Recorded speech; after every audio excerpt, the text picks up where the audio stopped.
Let's talk about the problem with EOTs, or employee ownership trusts. Now, EOTs have been around for a little while now, and there's lots of people and they're gaining popularity. So they must be good, right? Well, let's dig in a little deeper and see where the problems lie and what you need to be aware of before you commit to taking your organization to an EOT transition. So what are we going to cover in today's webinar? So we're going to talk about steps 13 and 14 of a 21-step process that is required to get your business exit ready to allow you to exit on your terms. And there's the key here in today's webinar, exiting on your terms. So here's the 21 steps in full, and you can see steps 13 and 14 there and where they fit into the overall process. And you can see that the overall process covers a whole lot more things around preparing the business to be ready for exit, making sure that the business is exit ready, making sure you can maximize the valuation, and really importantly with an EOT, making sure that the business is prepared to continue on way after you move on and have exited the business. So before we start, just a little bit about me. I'm sure you want to know who you're talking to today. I've been working with SME businesses since 1999, 2000, when I first started working and helping business owners maximize the valuation in their business. I've worked with businesses around the world, in the US, South Africa, and I'm now based in the UK. One of the things that may be really interesting to you is that I've interviewed many business owners, hundreds in fact, who have already exited their business. I've tapped into their insights, their experiences, and what they learned along the transition and asked them about what they wish they knew before they exited. I've also interviewed a lot of experts out there who help these business owners and help those business owners in particular to prepare their businesses to be ready for that exit journey and that transition. The podcast is called the Exit Insights Podcast, and you'll find it wherever podcasts are held. You'll find it on Spotify and Apple Podcasts on the main, and it's also on YouTube. Right. Here's the burning question that people want to know. How do you mitigate the risks of selling to an EOT? And what are some of the risks? Well, with all businesses, there are risks upon exit. We know that the statistics are that 4 out of 5 business owners that prepare or try and sell their business, 4 out of 5 fail to get a deal. So that means 1 in 5, only 20% of business owners are getting a deal to exit their business. And only half of those are getting a successful exit and completing the exit on the terms they agreed up front.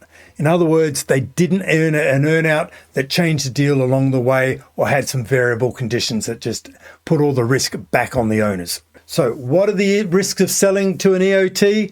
Let's dig in and explore. One of the things we're concerned about is that lack of preparation and lack of exit planning are leaving business owners to try and take their business to the market, unable to get a deal, and then going, all else has failed, I'll sell it to the employees. And it's the tax tail wagging the exit planning dog. There are great tax incentives to sell to an EOT, but that's not the reason you want to do it. Selling to an EOT should be prepared just as much as any other exit. So let's have a look at what some of the problems are with an EOT. It's the tax tail wagging the dog, the exit planning dog. It's all back the front. It's exit. In most scenarios, it's an exit and then a succession. In other words, the business owner hasn't planned their exit, and then they're doing a succession strategy. So they're selling the business to the EOT, they're getting the tax benefit. Now they have to hang around for between 5 and 7 years to make sure they get all of their money. So that's the longest earnout you'll ever see, 7 years.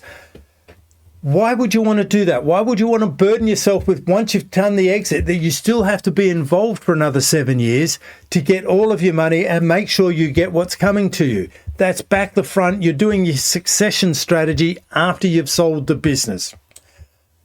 The next one is you've got to give up control to get an EOT. To sell to an EOT, by definition, you have to give up a controlling stake to the EOT. Entrepreneurs like control. They don't like giving up control. It's why earnouts don't work generally.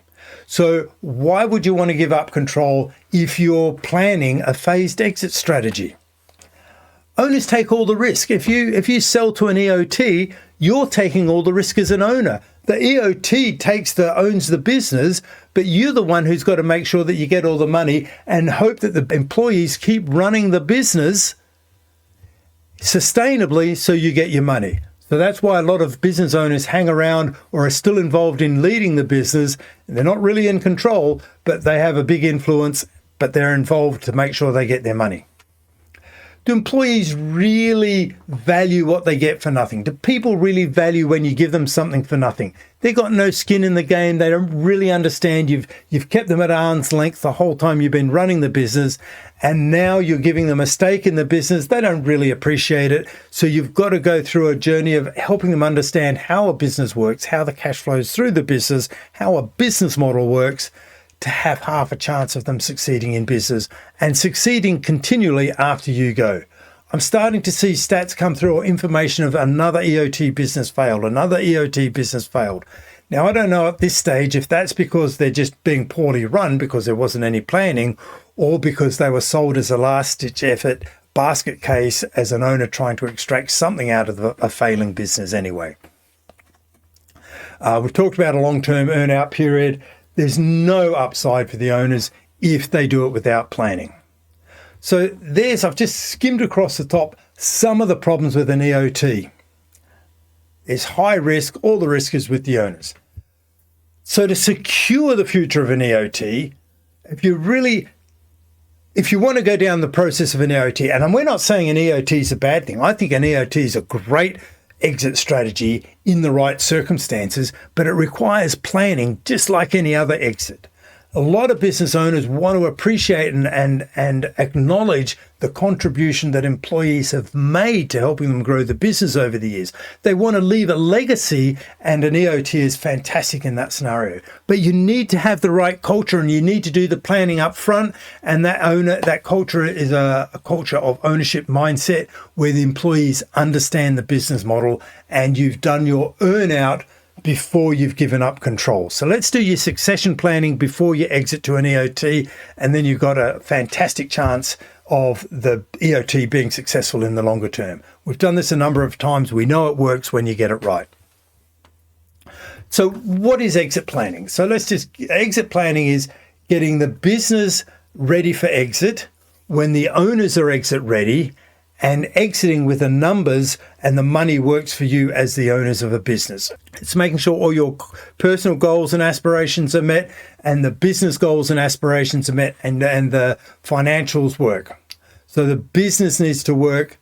Let's plan the exit to the employees just like we would any other business exit. And we've touched on business owners are looking to acknowledge their employees, and it's a good way to go.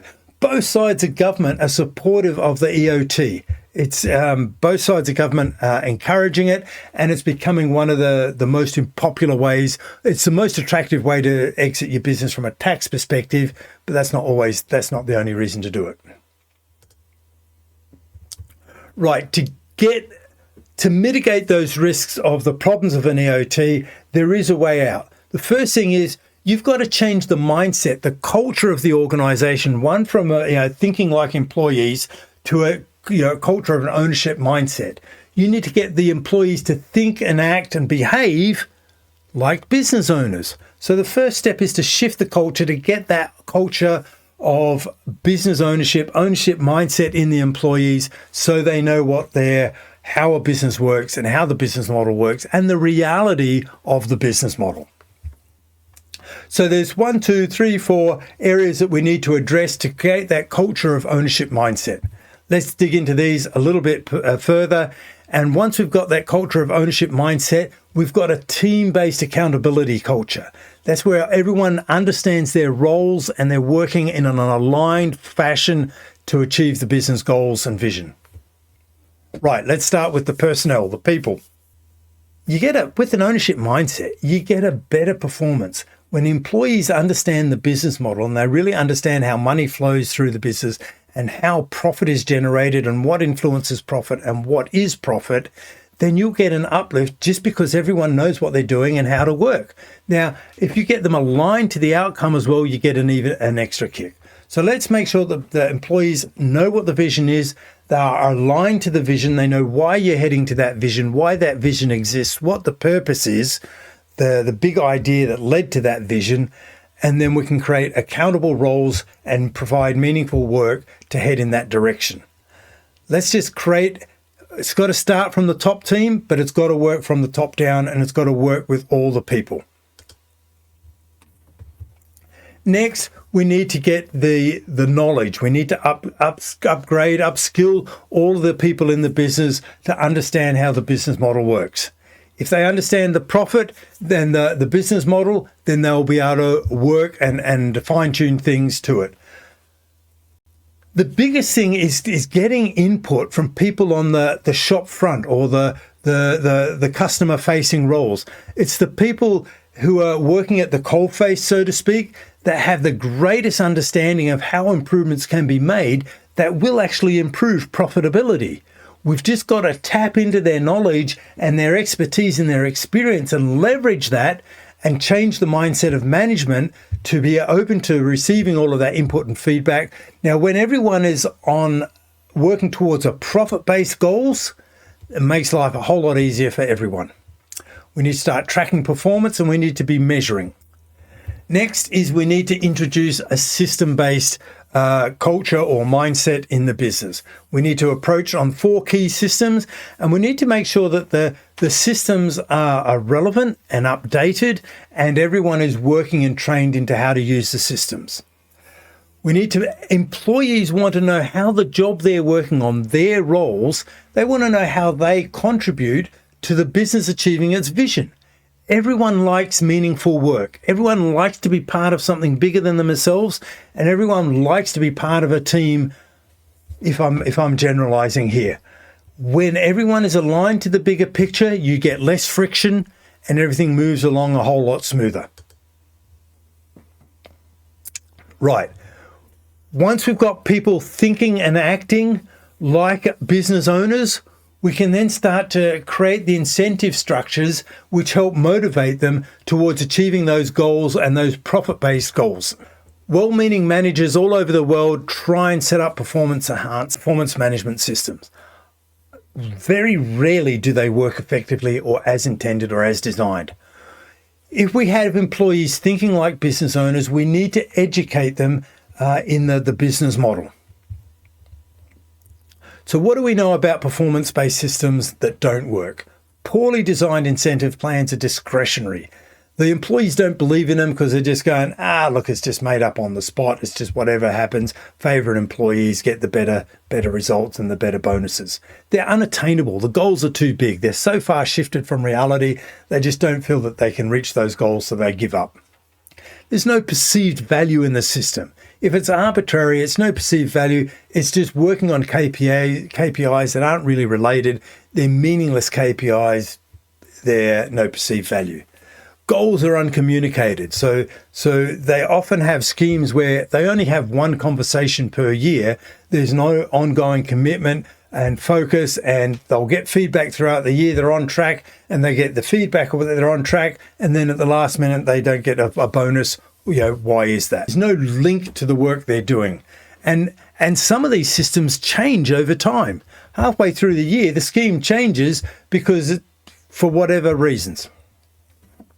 So what do we want to do? We want to create a system, a performance management system that's meaningful and inspiring and engaging for the employees to want to participate in.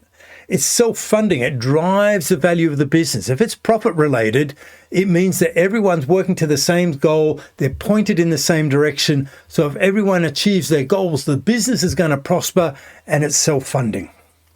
There is perceived value because they can track their progress against the financials of the business. You don't have to go into real detail, but you can track the progress of the financials over time, and they can see how they're progressing towards their goal. Everyone is aligned to the goals because they've got the same targets, and that is a profit-based target rather than job-related targets. They understand the goals, they can see the progress, they can track it along the way. It clearly aligns the employee's behaviour to be beneficial to the overall organisation, and the objectives are there for hitting targets. That's what we want to do. We want to create a system, a performance-based incentives that aligns everyone for the same goals and outcomes. Right, so now we've got that. Let's explore what the benefits are of employee ownership. You've got an aligned workforce. If everyone's aligned and pointed in the same direction, you get so much less friction. The business works a whole lot smoothly. Everyone's aligned to the big picture. You get higher productivity. You get a really strong culture because you've got a lot more visibility and communication across the whole organization. Employee contribution is acknowledged and appreciated, and you get to leave a legacy when you've got an employee-owned organization. Everyone feels like they're aligned to the team.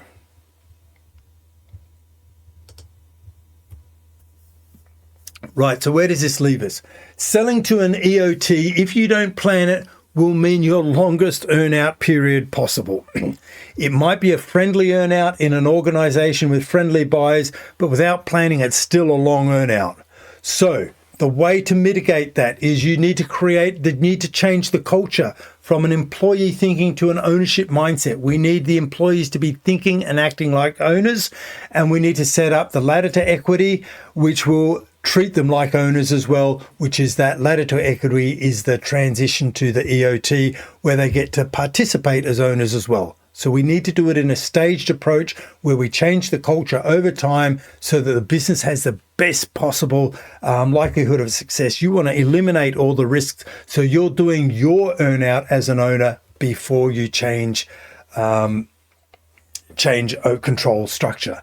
So if you do all that work before you change and you exit to an EOT, you'll be able to exit the EOT and exit the business and just participate. If it's a full EOT, you'll be able to exit the business and get most of the money up front and have a reliable payment scheme. And the other thing you need to do is make sure you've got a great succession strategy in place with a functional management team running the business. Now, if you want to learn more about what are some of the potential employee ownership structures that are available to you, here's our book called Build It, where we address some of those and what are the key benefits of the right types of structures. EOT is the most popular one at the moment, probably because it's the most tax effective, but it really is a good structure when you plan it and do it well. Right, where to from here? If you want to figure out how you can exit like a boss, and transition to an EOT on your terms and do your earnout before you relinquish control of the organization, then feel free to get in touch and we'll help you. Download the ebook and read the ebook. That'll give you some insight on employee ownerships and the mechanisms of employee ownership. But this is the best way if you want to get in touch. If you want to find out more about how you can transition to EOT and mitigate all those risks. Here's my contact details. We've got a number of podcasts in the Exit Insights podcast that address EOTs. Be sure to have a listen to those, and I'll look forward to catching you in the next video.